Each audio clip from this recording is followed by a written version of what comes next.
Assalamualaikum warahmatullahi wabarakatuh.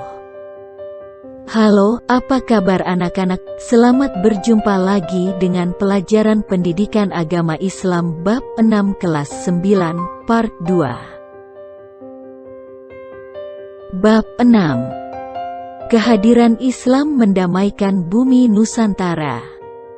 Tujuan pembelajaran: menjelaskan alur perjalanan dakwah di Nusantara dengan benar, menunjukkan cara-cara dakwah di Nusantara dengan benar.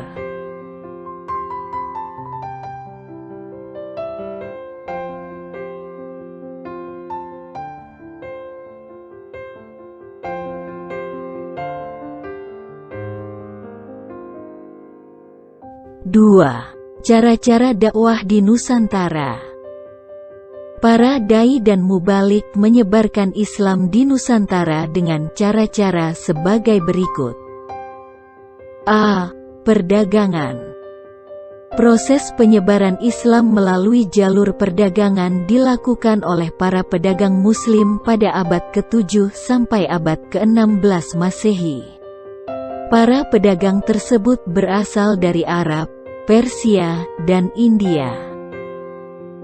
Jalur perdagangan saat itu menghubungkan Asia Barat, Asia Timur, dan Asia Tenggara. Para pedagang Muslim menggunakan kesempatan itu untuk berdakwah menyebarkan agama Islam. Mereka memiliki akhlak mulia, santun, dapat dipercaya dan jujur. B. Pendidikan. Para mubalik mendirikan lembaga pendidikan Islam di beberapa wilayah Nusantara. Lembaga pendidikan Islam ini berdiri sejak pertama kali Islam masuk di Indonesia. Nama lembaga-lembaga pendidikan Islam itu berbeda tiap daerah. Di Aceh misalnya, lembaga-lembaga pendidikan Islam di sana dikenal dengan nama Menasah, Dayah, dan Rangkang. Di Sumatera Barat dikenal adanya surau. Di Kalimantan dikenal dengan nama Langgar. Sementara di Jawa dikenal dengan pondok pesantren. C. Perkawinan. Sebagian pedagang Islam tersebut ada yang menikah dengan wanita pribumi, terutama putri bangsawan atau putri raja. Dari pernikahan itu mereka mendapat keturunan.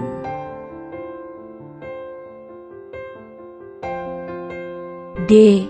Hubungan sosial. Para mubalik yang menyebarkan Islam di Nusantara pandai dalam menjalin hubungan sosial dengan masyarakat. Mereka yang telah tinggal menetap di Nusantara aktif membaur dengan masyarakat melalui kegiatan-kegiatan sosial. Sikap mereka santun, memiliki kebersihan jasmani dan ruhani, memiliki kepandaian yang tinggi, serta dermawan.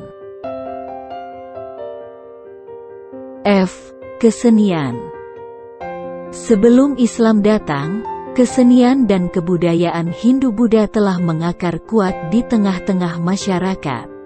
Kesenian tersebut tidak dihilangkan tapi justru digunakan sebagai sarana dakwah.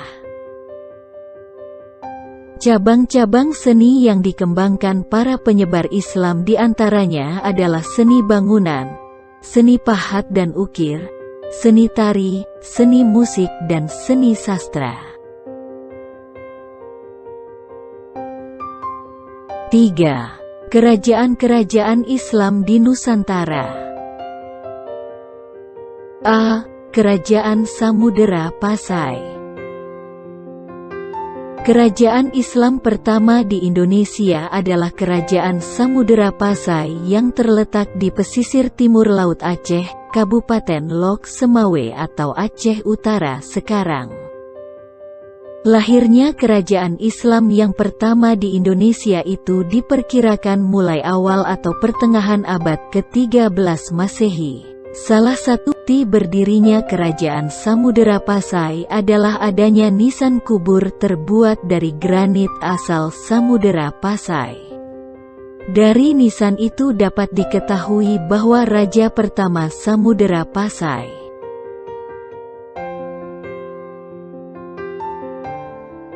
B. Kerajaan Aceh.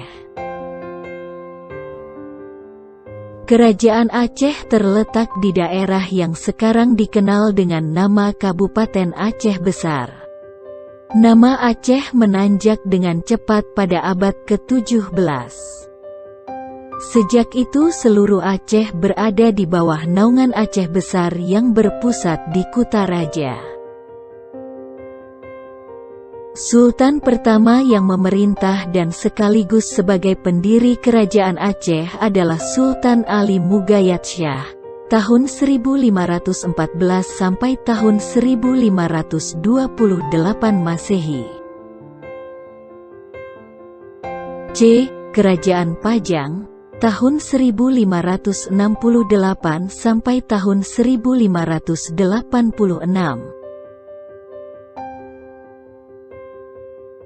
Kerajaan Pajang adalah penerus dari Kerajaan Demak. Kesultanan yang terletak di daerah Kartasura sekarang itu merupakan kerajaan Islam pertama yang terletak di daerah pedalaman Pulau Jawa.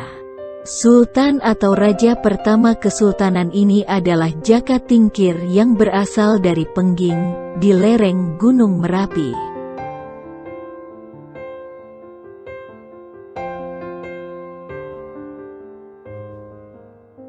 D. Kerajaan Mataram Islam, abad 17 sampai 19. Kerajaan Mataram Islam berdiri pada tahun 1586 dan raja pertamanya adalah Sutawijaya yang bergelar Senapati Ingalaga Sayyidin Panatagama, artinya panglima perang dan ulama pengatur kehidupan beragama. Pusat kerajaan ini terletak di sebelah tenggara kota Yogyakarta, yakni di Kota Gede. F. Kerajaan Banjar. Kerajaan Banjar adalah kerajaan Islam di Pulau Kalimantan, tepatnya di Provinsi Kalimantan Selatan saat ini. Pusat kerajaan Banjar yang pertama adalah daerah di sekitar Kuin Utara, Banjarmasin sekarang. Namun setelah keraton di Kuin dihancurkan oleh Belanda, pusat kerajaan dipindahkan ke Martapura. Kerajaan ini berdiri pada tahun 1526 dengan Sultan Suryansyah, Raden Samudera, sebagai Sultan pertama. G. Kerajaan Goa Talo. Pada awalnya di daerah Goa terdapat 9 komunitas, yang dikenal dengan nama Bate Salapang, 9 bendera, yang kemudian menjadi pusat kerajaan Goa, Tombolo, Lakiung, Parang-Parang, Data, Agangjene, Saumata, Bisei, Sero dan Kalili.